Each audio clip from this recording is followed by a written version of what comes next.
নমস্কার, জ্যোৎস্নার হেসেলে আপনাদের সকলকে স্বাগত। আজকে বানিয়ে ফেলেছি বাটা মাছের তেল ঝাল। তার জন্য গ্যাসে কড়াই বসিয়ে কড়াইয়ে তেল গরম করে কেটে ধুয়ে নুন হলুদ মাখানো মাছগুলো কড়াইয়ে এপিটোপিট করে লাল লাল করে ভেজে নিয়েছি।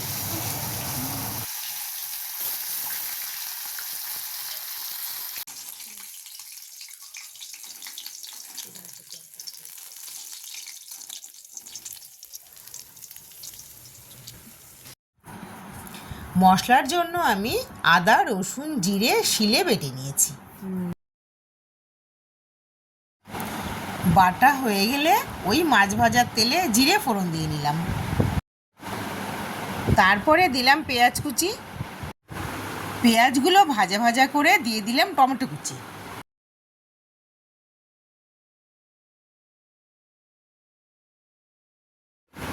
দিয়ে দিলাম 1 চামচ লবণ।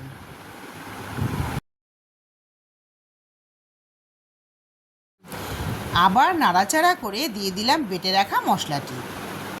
তারপরে কিন্তু ওই মশলার বাটি ধোয়া জলটুকুও দিয়ে দিয়েছি। এবারে দিলাম 1 চামচ হলুদ আর 4টে কাঁচা লঙ্কা। কাঁচা লঙ্কাটা কিন্তু আমি আমার স্বাদ মতো দিয়েছি, আপনারা আপনাদের মতন করে দেবেন। এবারে কালার হওয়ার জন্য দিয়ে দিলাম একটু কাশ্মীরি লঙ্কার গুঁড়ো। এবারে সব কিছু দিয়ে ভালো করে কষিয়ে নিচ্ছি।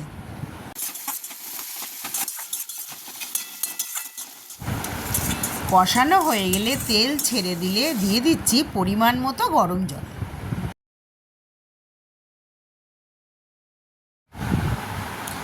তারপরে ভেজে রাখা মাছগুলো একে একে কড়াইয়ে ছেড়ে দিলাম।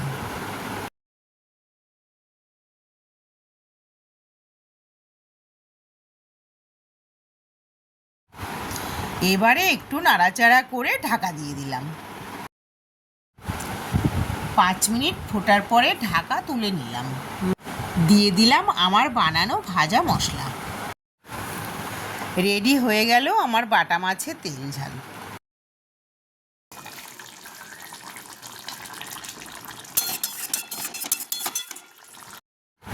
কি ফাটাফাটি দেখতে লাগছে না? দেখেই খেতে ইচ্ছে করছে। তাহলে আর কি, আপনারাও বানিয়ে ফেলুন একদিন বাটা মাছের তেল ঝাল।